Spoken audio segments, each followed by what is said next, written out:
Hello students, here we are with our next topic, that is increasing soil fertility from our chapter 2. We are discussing about that how the microorganism which is found in our environment is acting as a friendly nature with us. मतलब जो भी micro organism इस environment में पाए जाते हैं वो friendly nature से कैसे पेश आते हैं हमारे साथ, मतलब वो कैसे एक तरीके से फ्रेंडली नेचर का वर्क कर रहे होते हैं, हमारे लिए हेल्पफुल होते हैं, मददगार साबित होते हैं जो भी माइक्रो ऑर्गेनिज्म होते हैं। ठीक है, उसमें से हम लोगों का ये भी टॉपिक है कि हम लोग पढ़ेंगे अभी कैसे माइक्रो ऑर्गेनिज्म जो होते हैं सॉइल की फर्टिलिटी को, उपजाऊ शक्ति को, उर्वरता शक्ति को बढ़ाने में मदद करते हैं। देखो, हम लोग ये जानते हैं कि जो प्लांट्स हैं वो क्या है कि डायरेक्टली जैसे कार्बन डाइऑक्साइड को एब्जॉर्ब कर लेते हैं, तो वो उनमें एबिलिटी नहीं होती है कि नाइट्रोजन भी एटमॉस्फेयर में प्रेजेंट होता है, कार्बन डाइऑक्साइड भी प्रेजेंट होता है, लेकिन वो कार्बन डाइऑक्साइड को एब्जॉर्ब कर लेते हैं, but they are not able to absorb the nitrogen gas from the environment.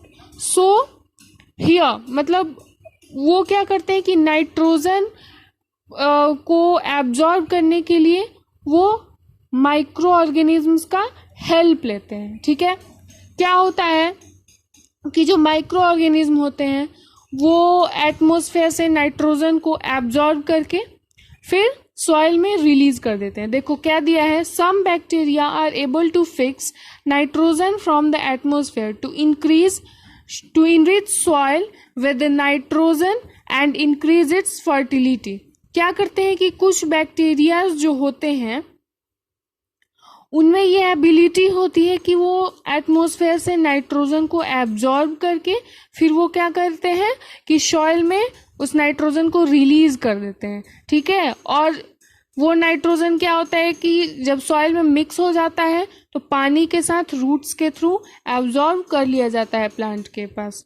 ठीक है, this microbes are commonly called biological nitrogen fixers. और जो माइक्रो ऑर्गेनिजम्स नाइट्रोजन को रिलीज करते हैं सॉइल में, जो मतलब नाइट्रोजन को रिलीज करके सॉइल की फर्टिलिटी को इंक्रीज करते हैं, उस माइक्रो ऑर्गेनिजम्स को हम लोग क्या कहते हैं, बायोलॉजिकल नाइट्रोजन फिक्सर्स। ओके, चलो आगे देखते हैं क्या है। अब हम लोग आगे क्या देखेंगे, हम लोग का नेक्स्ट टॉपिक है क्लीनिंग द इन्वायरमेंट।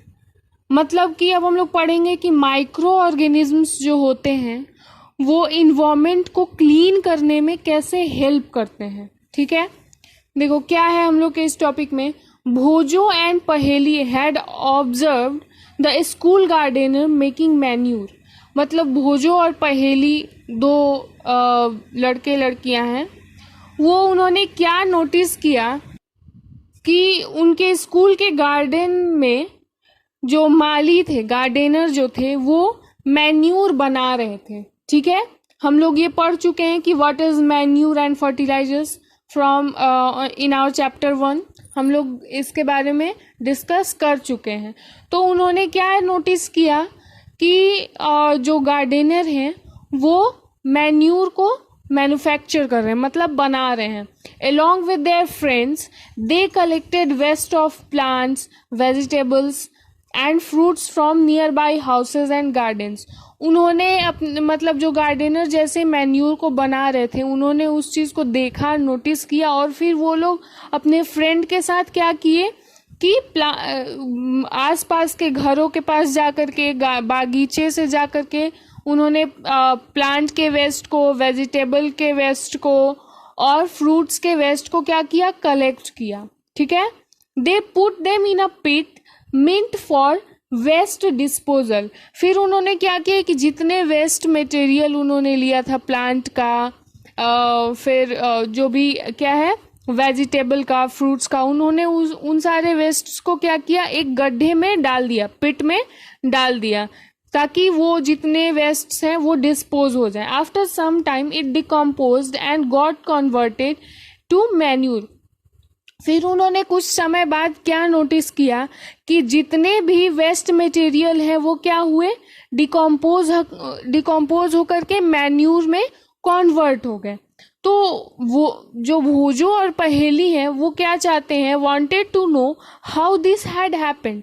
वो जानना चाहते थे कि ये जो डिकम्पोजिशन प्रोसेस हुआ ये कैसे हुआ।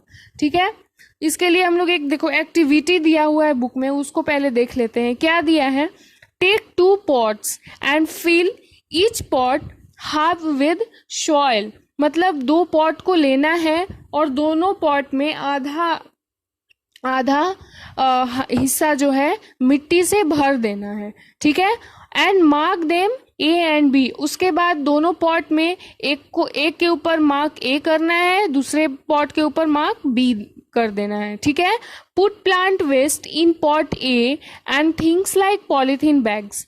देखो पॉट ए में क्या करना है, दोनों पॉट्स में मिट्टी है। ठीक है, और दोनों पॉट में अलग अलग वेस्ट मटेरियल रखना है ताकि हम लोग ये नोटिस कर सकें कि डिकम्पोजिशन प्रोसेस कैसे हुआ और किस किस चीज़ों में होता है। हम लोग इस एक्टिविटी के थ्रू देखेंगे।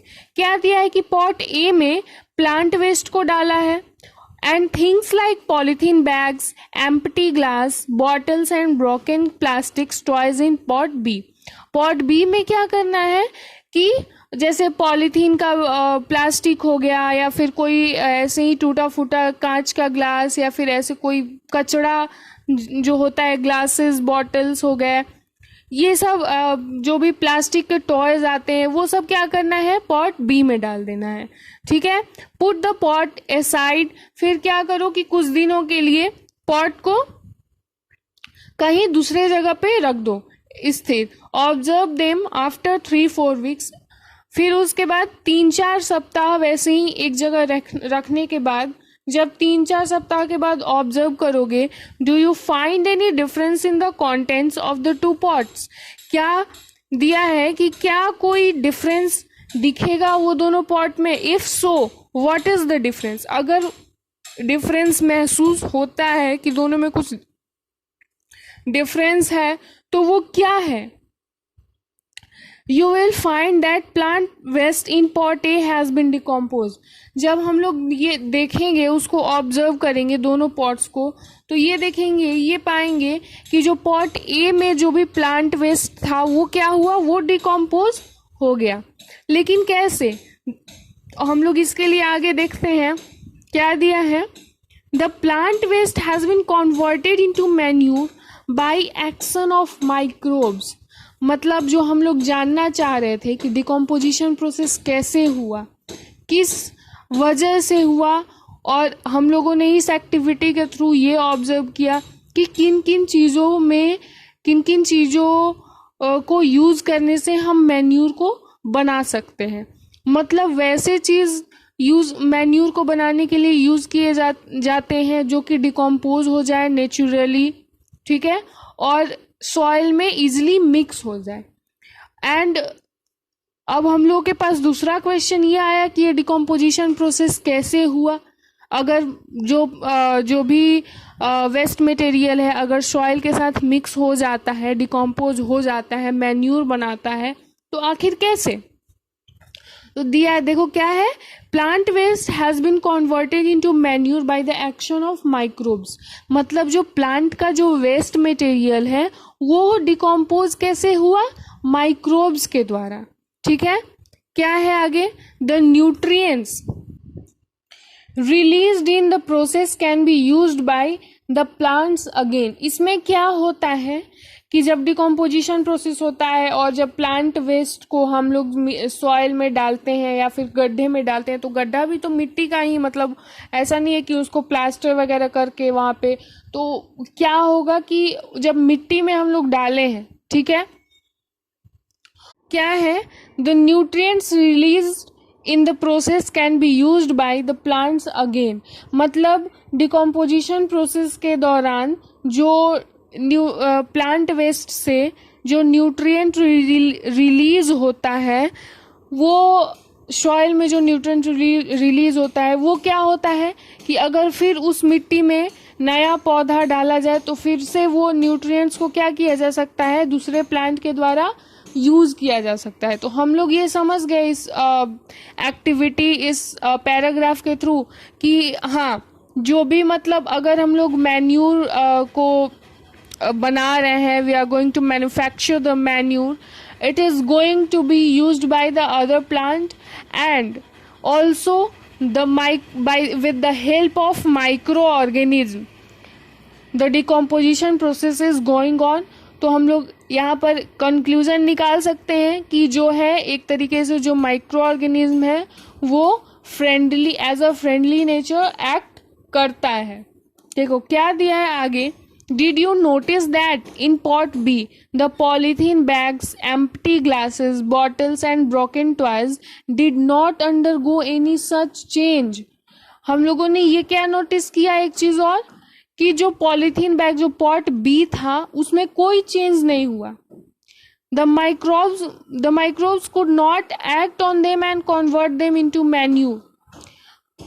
क्योंकि जो माइक्रोब्स थे उन्हें उनके अंदर उन्होंने क्या किया कि वो सारे वेस्ट मटेरियल को उन्होंने मैन्यूर में नहीं कन्वर्ट किया।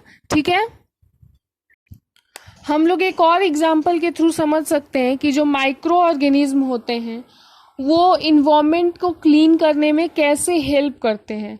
देखो क्या है कि कभी कभी ये हम लोग नोटिस कर सकते हैं कि कुछ डेड एनिमल्स या फिर ऐसे ही प्लांट के वेस्ट, मतलब प्लांट का टूटा हुआ टहनी या फिर कुछ भी वेस्ट मटेरियल जो कि डिकम्पोज हो जाए अगर कहीं पड़ा हुआ है, ठीक है, या फिर किसी एनिमल का ही डेड बॉडी पड़ा हुआ है, तो हम लोग देखेंगे कि कुछ समय बाद they disappear after some time. वो क्या होते हैं कि डिसअपियर मतलब खत्म हो जाते हैं, वो मतलब इन्वायरमेंट से, मतलब वहां से क्या होता है, डिसअपियर हो जाते हैं।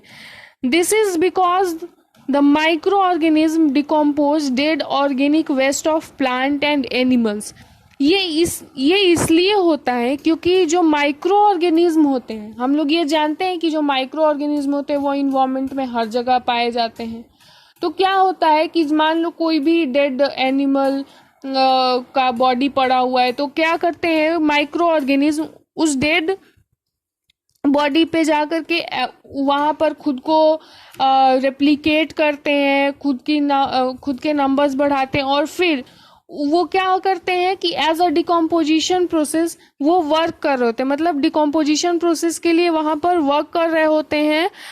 And animals converting them into simple substances, मतलब जो भी डेड बॉडी है वहां पर माइक्रो ऑर्गेनिज्म उस डेड बॉडी पे अगर उस डेड बॉडी के कांटेक्ट में आते हैं और फिर वो क्या करते हैं, डिकम्पोजिशन प्रोसेस स्टार्ट कर देते हैं। और डिकम्पोजिशन प्रोसेस करने के दौरान जितने भी उस डेड पार्ट में जितने सब्सटेंसेस पाए जाते हैं उसको क्या करते हैं, अलग अलग तोड़ करके इन्वायरमेंट में रिलीज कर देते हैं। ठीक है, this substances are again used by other plants and animal. और जब वो सब्सटेंसेस इंडिविजुअली रिलीज हो जाते हैं इन्वायरमेंट में, तो फिर क्या होता है कि फिर वो जो भी सिंपल सब्सटेंस में जब वो कन्वर्ट हो जाएगा तो फिर दूसरे प्लांट और दूसरे एनिमल्स के द्वारा वो सारे सब्सटेंसेस को यूज किया जा सकता है। तो हम लोग ऑल ओवर ये कह सकते हैं कि microorganisms can be use to degrade the harmful and smelly substances.